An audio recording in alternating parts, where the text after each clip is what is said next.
भैंसे का सर और इंसान का शरीर लेकर जन्मा एक भयानक राक्षस, जिसे ना ही कोई पुरुष मार सकता था और ना ही कोई जानवर। कौन था महिषासुर और कितना अधिक शक्तिशाली था, और उसका रूप महिषी का कैसे था, और उसका वध करने के लिए स्वयं आदि शक्ति को प्रकट होना पड़ा। ये है मधुर मोरल स्टोरी। और आज के वीडियो में बात करेंगे महिषासुर और महिषासुर वध की। संपूर्ण जानकारी के लिए वीडियो में अंत तक बने रहें। वीडियो को लाइक शेयर करें, चैनल को सब्सक्राइब करें। महिषासुर ब्रह्म ऋषि कश्यप और दनु का पोता और रंभ का पुत्र तथा महिषी का भाई था। महिषासुर जो अत्यंत शक्तिशाली था, इसकी उत्पत्ति पुरुष और महिषी यानी भैंस के सहयोग से हुई थी, इसलिए उसे महिषासुर कहा जाता है। इस वजह से महिषासुर इच्छा अनुसार जब चाहे भैंस और जब चाहे मनुष्य का रूप धारण कर सकता था। एक महर्षि परिवार में जन्म लेने के बावजूद अपने कर्म से वो दानव था। उसके संस्कार परिवार से भिन्न थे। ब्रह्मा का महान भक्त महिषासुर जैसे जैसे ताकतवर हुआ, वो धर्म को त्यागता गया। लोगों के बीच एक धोखेबाज राक्षस के रूप में जाना गया, जो अपने चाल चरित्र और चेहरा बदलकर अधार्मिक कार्यों को किया करता था।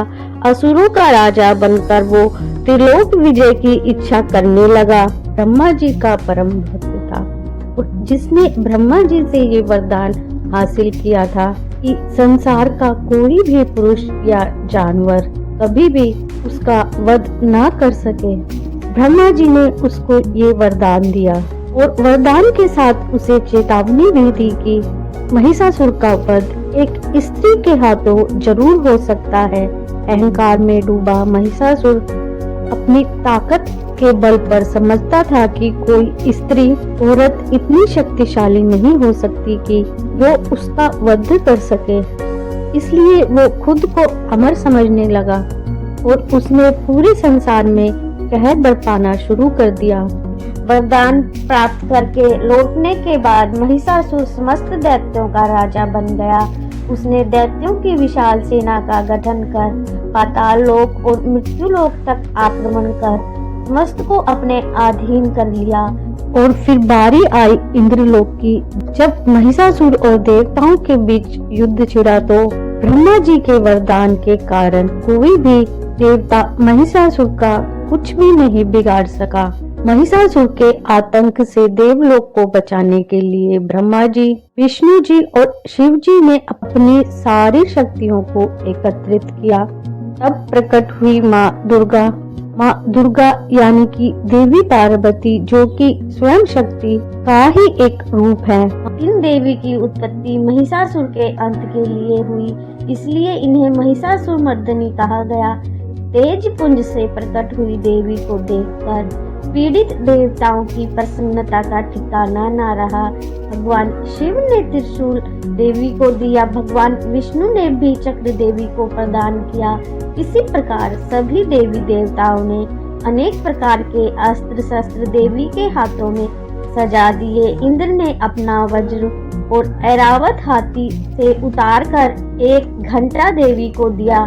सूर्य ने अपने रोमकूपों और किरणों का तेज भरकर ढाल, तलवार और दिव्य सिंह यानी शेर को सवारी के लिए उस देवी को अर्पित कर दिया।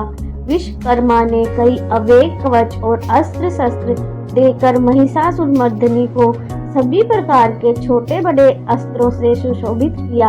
मार्कंडेय पुराण के देवी महात्म्य के अनुसार अपने शेर पर सवार हो माँ दुर्गा ने महिषासुर को युद्ध के लिए चुनौती दी। सारे देवता इस महायुद्ध को बड़े कौतूहल से देख रहे थे। दानवों के सभी अचूक अस्त्र शस्त्र देवी के सामने बौने साबित हो रहे थे। ये युद्ध कई दिनों तक चलता रहा और महिषासुर अपनी मायावी शक्तियों से कई दिनों तक रूप बदलकर माँ दुर्गा के साथ छल करने का प्रयास करता रहा। पर जैसे ही उसने एक भैंसे का रूप लिया, माँ दुर्गा ने अपने त्रिशूल से उसकी छाती को फाड़कर उसका वध कर दिया और तभी से माँ को महिषासुर मर्दिनी का नाम मिला। इस प्रकार माँ दुर्गा के प्रचंड रूप ने महिषासुर का उसकी राक्षसी सेना सहित संपूर्ण नाश कर डाला और धर्म की पुनः स्थापना की। वीडियो को लाइक शेयर करें, चैनल को सब्सक्राइब करें, कमेंट बॉक्स में जय माता दी अवश्य लिखें। Thank you for watching.